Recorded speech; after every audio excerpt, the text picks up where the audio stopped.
नमस्कार दोस्तों, मैं हूं विपिन बंसल। आज मैं एक नई वीडियो लेकर आया हूं आपके लिए, जिसमें हम बात करेंगे पाकिस्तान के मौजूदा आर्थिक हालात और इंडिया के former prime minister Shri Atal Bihari Vajpayee ji, जिन्होंने एक आगरा समिट किया था एक परवेज़ मुशर्रफ के साथ, जो कि पाकिस्तान के फॉर्मर आर्मी चीफ रहे और फिर बाद में वो पाकिस्तान के प्रेसिडेंट भी बने। तो जुलाई 2001 में ये आगरा समिट हुआ था, जिसमें वाजपेयी जी ने प्रेसिडेंट मुशर्रफ को इनवाइट किया था फॉर पीस टॉक्स।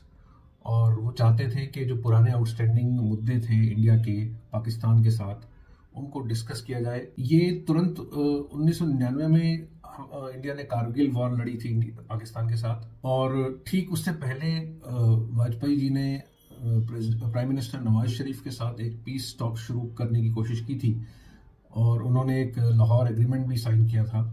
लेकिन वो एग्रीमेंट और वो जो समझौता हुआ था, वो कहीं ना कहीं डिरेल हुआ आफ्टर कारगिल वॉर। बावजूद कारगिल वॉर के, जिसमें कि परवेज़ मुशर्रफ साहब का, जिन्होंने खुद एक टेलीविजन इंटरव्यू में कबूला था कि वो खुद इस कारगिल वॉर के लिए जिम्मेवार थे, उन्होंने ही इस कारगिल वॉर के लिए सेना को उकसाया था या हुक्मरानों को उकसाया था। और लेकिन बावजूद इसके प्राइम मिनिस्टर वाजपेयी जी ने प्रेसिडेंट मुशर्रफ को इनवाइट किया जुलाई 2001 में आगरा में, और उन्होंने पीस टॉक्स के लिए उन्हें बुलाया था।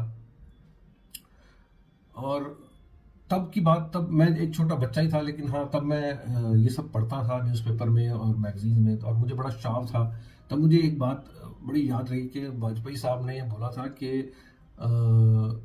एक कॉमन करेंसी हम रखते हैं। तब इंडिया जो है काउंटरफिट नोट्स से बहुत लड़ रहा था। एक प्रॉब्लम थी काउंटरफिट नोट्स की, जो कि ऐसा माना जाता था कि पाकिस्तान से भेजे जाते थे, और ये एक्टिविटी जारी थी पाकिस्तान के द्वारा टू डिस्टेबलाइज इंडियन इकोनॉमी।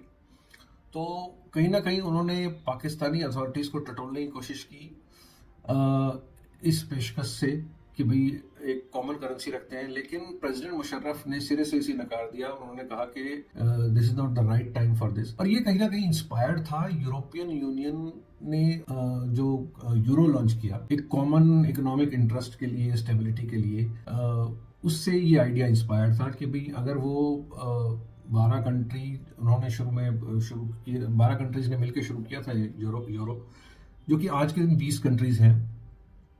और यूरो जोन एक बहुत ही स्ट्रॉन्ग जोन माना जाता है, और कहीं ना कहीं एक इकोनॉमिक स्टेबिलिटी देता है एक कॉमन करेंसी होना। हालांकि उनके अपने उनके प्रॉब्लम्स भी हैं कॉमन करेंसी होने के, लेकिन एक ये स्टेप था। एक Vajpayee ji was a visionary, he wanted quick resolution for the problem of counterfeit currency. Plus, he also wanted to Pakistan to toe the line of peace, and he wanted Pakistan to join his hands towards prosperity. लेकिन ऐसा नहीं हो पाया, और वाजपेयी जी ने कोशिश बहुत की, लेकिन ऐसा नहीं हो पाया। लेकिन अब पिछले कुछ दिनों आज के न्यूज़पेपर में मैंने देखा, खबर आई कि प्रेसिडेंट मुशर्रफ का, वो फॉर्मर प्रेसिडेंट मुशर्रफ का निधन हो गया है दुबई में। तो वो अगर आज के इंडिया को और आज के पाकिस्तान को कंपेयर किया जाए तो कितना बड़ा स्टार्क डिफरेंस है। मैं ये कहना चाह रहा हूँ इस कंपैरिजन के द्वारा कि अगर उस टाइम के रूलर्स, जो कि प्रेसिडेंट मुशर्रफ थे, वो प्राइम मिनिस्टर वाजपेयी की बात मानते, कॉमन करेंसी रखते, तो शायद बात कुछ और होती। लेकिन आज के दिन पाकिस्तान की हालत ये है कि आटे दाल के लिए मोहताज है वो। और आज के दिन वहाँ पे पेट्रोल के दाम 300 रुपये लीटर है, आटे की कीमत लगभग 200 रुपये किलो है, और इस दाम में भी मिल नहीं रहा है उन्हें। ये हालात हो गए हैं, मतलब ये ऑलमोस्ट भीख मांगने के कगार पे है पाकिस्तानी जनता। ये हालात हो गए उनके। इंटरनेशनल मॉनेटरी फंड से उनकी बातचीत चल रही है for revival of their economy, और वो चाहते हैं कि कुछ पैसा उन्हें मिल जाए। लेकिन इतनी स्टिफ कंडीशंस रखी है इंटरनेशनल मॉनेटरी फंड ने कि पाकिस्तान के प्राइम मिनिस्टर का खुद कहना है कि हमारे पास और कोई चारा नहीं है सिवाय इन सब शर्तों को मानने के। लेकिन अगर मानते हैं तो भी कोई बहुत अच्छे हालात नहीं होने वाले हैं। बहुत बड़ी मुश्किलात आने वाली है, क्योंकि उन्होंने सारी सब्सिडीज अबॉलिश करने की बात की है। आज के दिन बिजली के ऊपर सब्सिडी लगभग 12 रुपए के करीब सब्सिडी देती है पाकिस्तानी सरकार। और प्रेजेंट और सब्सिडी देने के बावजूद जो आज के दिन करंट टैरिफ है 17 रुपए यूनिट का है, और अगर वो सब्सिडी खत्म कर दी जाए तो लगभग 30 रुपए यूनिट वहाँ पे बिजली का दाम हो जाएगा। और भी जितनी भी सब्सिडीज अब तक पाकिस्तान सरकार देती आई है, चाहे वो तेल पेट्रोल के ऊपर है, चाहे वो और अन्य चीज़ों के ऊपर है, सारी सब्सिडीज अबॉलिश करने की बात की है इंटरनेशनल मॉनेटरी फंड ने। आगे देखेंगे कि कितना पाकिस्तान मान पाता है और कितनी फंडिंग उनको मिल पाती है। बहरहाल मैं जो अभी कुछ रिपोर्ट्स पढ़ रहा था पाकिस्तान की, उसमें बहुत बड़ा एक बहुत सोशल अनरेस्ट चल रहा है वहाँ पे। तहरीके तालिबान करके एक आउटफिट है जो कि तालिबान का पाकिस्तानी ग्रुप है, पाकिस्तानी आर्म है वो, और वो चाहते हैं कि एक अलग देश बन जाए उनका।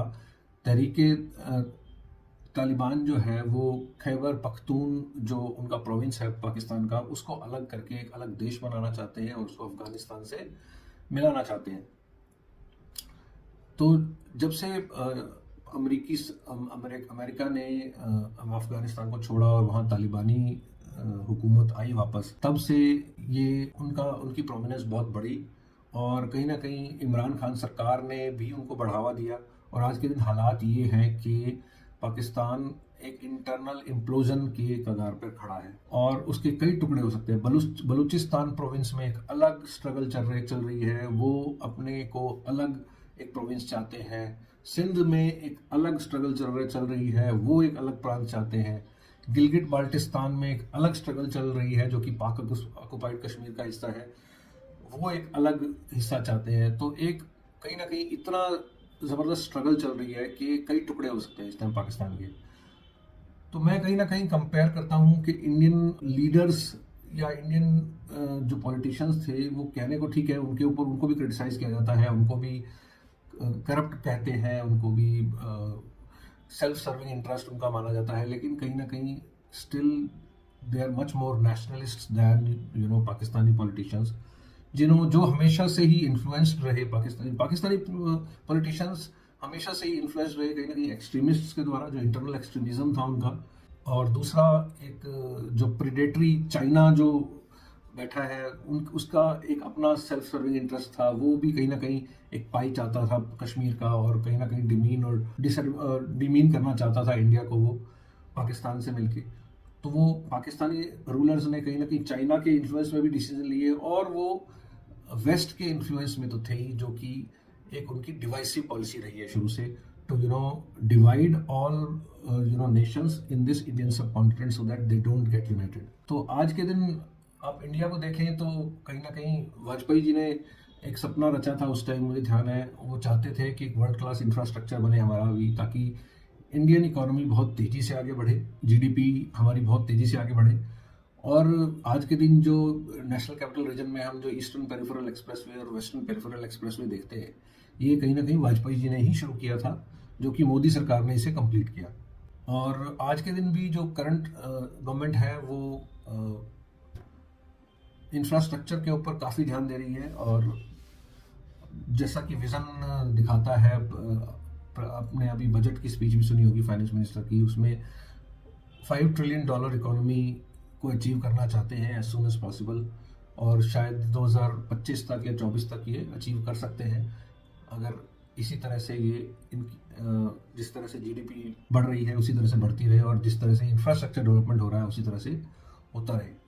तो कहीं ना कहीं मैं ये कहना चाह रहा हूँ कि किस तरह से पाकिस्तान ने ख़राब इंटेंशंस रही उनकी शुरू से, और जिन्होंने उनको जो भी फंडिंग मिलती थी कहीं से, चाहे वो चाइना से मिलती थी, चाहे वो यूएस से मिलती थी, आईएमएफ से इस टाइम वो 22वीं बार लोन ले रहे हैं जब से वो आज़ाद हुए, मतलब वो हमारे साथ आज़ाद हुए थे पाकिस्तान, और अब इस टाइम बोला जा रहा है कि they are negotiating with International Monetary Fund for the bail out funding 22nd time.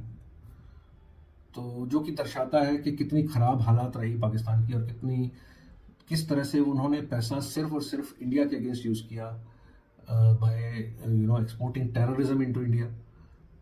और लेकिन अब ठीक है, मतलब अपनी अपनी ही कह कह सकते हैं, अपनी ही करनी का फल भोग रहा है पाकिस्तान इस टाइम। लेकिन एक अनस्टेबल नेबर भी इंडिया के लिए कोई अच्छी न्यूज़ नहीं है, क्योंकि अगर बहुत सारे पावर सेंटर्स बनेंगे, बहुत सारे अगर टुकड़े होंगे, तो पाकिस्तान कहीं ना कहीं एक न्यूक्लियर देश है। और अ, ऐसा मतलब एक डर है कहीं गलत हाथों में ना पड़ जाए ये न्यूक्लियर वेपन्स। तो लेकिन हाँ, इंडिया, मुझे I am sure India, Indian authorities, Indian politicians are keeping a good eye on the developments that are happening in the neighbour, और I am sure they take an appropriate decision at an appropriate time. तो यही मुझे discuss करना था। Thank you दोस्तों।